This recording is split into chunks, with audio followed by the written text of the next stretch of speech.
Pulivendula MLA press meet పెట్టి 2 గంటల సేపు ఈ రాష్ట్ర ప్రజల యొక్క సమయాన్ని వృధా చేసినటువంటి పరిస్థితి. ఎందుకంటే అతనికి నాకు అనుమానం, నిజాలు చెబితే తల 1000 చెక్కలు అవుతుందని చెప్పేసి శాపం ఉందేమో.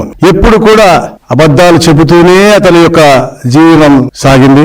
ఆఖరికి ఈ రోజున మాట్లాడుతూ గూగుల్ విషయంలో కూడా మాట్లాడారు. గూగుల్ తేవటంలో వాళ్ళ ప్రమేయం ఉంది అని చెప్పడం అంటే ఎంత హాస్యాస్పదంగా ఉందో ఈ రాష్ట్ర ప్రజలు. ఎందుకంటే నేను ఒకటే మాట సూటిగా ఒక మాట అడుగుతా ఉన్నాను. గూగుల్ తేవటంలో అతని హస్తం ఉంది అనేది పులివెందుల ఎమ్మెల్యే కుటుంబ సభ్యులైనటువంటి మిగతా ముగ్గురే నమ్ముతారా?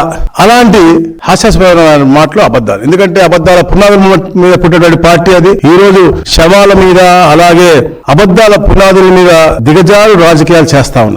మనం చూసాం, తెలుగుదేశం పార్టీ ఈ రాష్ట్ర విభజన చేసిన తర్వాత రాష్ట్రాన్ని అభివృద్ధి చేయాలి, ఈ రాష్ట్రంలో అగ్రస్థానం తీసుకెళ్ళని తపన పడే రోజుల్లో 14-19లో ఎట్లాగైనా కూడా ఎన్ని అబద్ధాలు చెప్పైనా కూడా తెలుగుదేశం పార్టీని దింపేయాలని ఆ రోజున కుట్ర పన్ని సొంత బాబాయిని కూడా, అంటే 6 అంగుళాల తల మీద గాయం ఉండి తొడల మీద చేతుల మీద దెబ్బలుంటే దాన్ని కూడా గుండెపోటు అని చెప్పి దాని తర్వాత నారాసుర రక్త చరిత్ర అని చెప్పేసి వాళ్ళ పేపర్లో వేసుకున్నటువంటి పరిస్థితి. సిబిఐకి ఇవ్వాలి అన్నారు. 2019లో వాళ్ళు వచ్చిన తర్వాత సిబిఐ గురించి ఊసేలేదు, సిబిఐ గురించి మాట్లాడలేదు. దాని తర్వాత సిబిఐ వాళ్ళు నిర్ధారించి వారికి అనువాయిలు చేశారు ఈ పని అని చెప్పి నిర్ధారించి వాళ్ళు ఊరొస్తే వాళ్ళని తరిమివేసే పరిస్థితి. అంటే సొంత బాబాయి చనిపేసిన తర్వాత 5 సంవత్సరాలు ముఖ్యమంత్రిగా ఉండి దాన్ని ఎవరు చేశారు వాళ్ళని శిక్షణ కూడా చేయించలేనంత సిగ్గులేని జీవితం ఉన్నటువంటి పరిస్థితి మనకు కనపడతా ఉంది.